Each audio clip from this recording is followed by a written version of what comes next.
Good morning. After a gap of a major time, now I am going to deliver my facts regarding the birth of modern cosmology. Modern cosmology is a basic and eminent theme for the structure of our existing universe. In the year 1916, the physicist Albert Einstein published the theory of a static universe. In this theory, the fundamental principles of general theory of relativity were used. Through this, Einstein was trying to solve the problem of a unique static universe. Once he could solve the problem by introducing the universal constant, which we know now as cosmological constant, and is used in the form of lambda in the equations, a new branch of mathematical physics, and this new branch of mathematical physics was termed under the combination modern cosmology.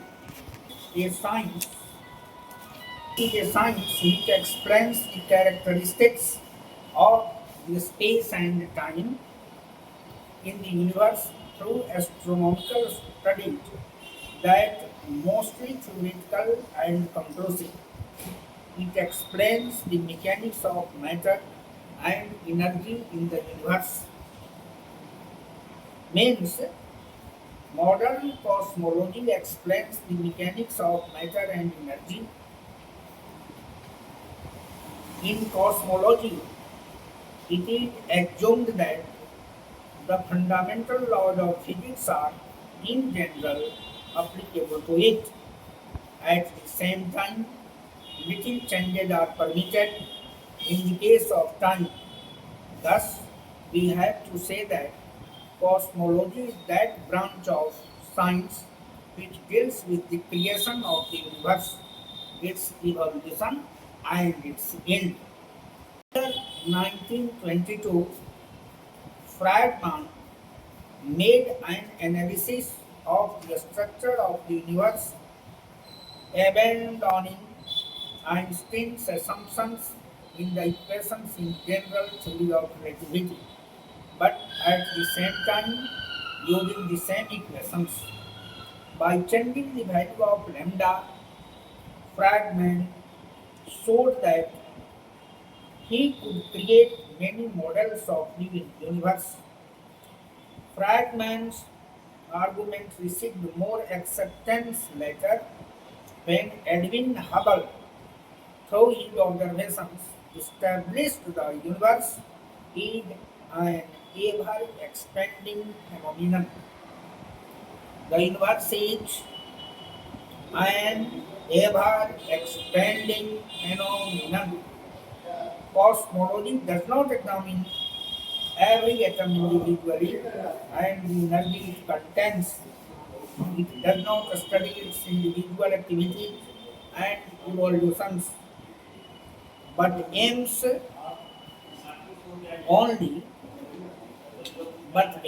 only at the microscopic study of the universe. Therefore, in the analysis, it takes into account only the characteristic like average density, average energy level, etc. of a very simplified system. Though we cannot explain fully the complexities of these works, we accept for its analysis simple models whose parameters are figured in number and easy to measure. In such simple models, the geometry and the evolution of the universe are determined by many characteristics defined on the basis of the inherent magnitude, capital R, of the universe.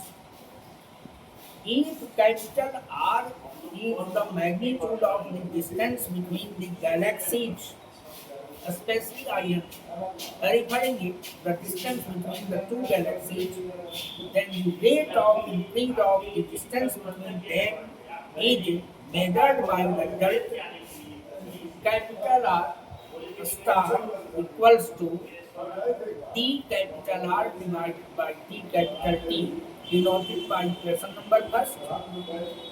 And in our general rectification, it can be written R double star becomes an acceleration and which is d2r divided by dt square. By definition, the first to formulate models of the universe without this constant, but the latest tendency is to eliminate the constant completely. Therefore, in our modern thinking, if we can displace this constant lambda into our simplest form, then the cosmology will prove its efficiency in the explanation of our existing universe. Thanks.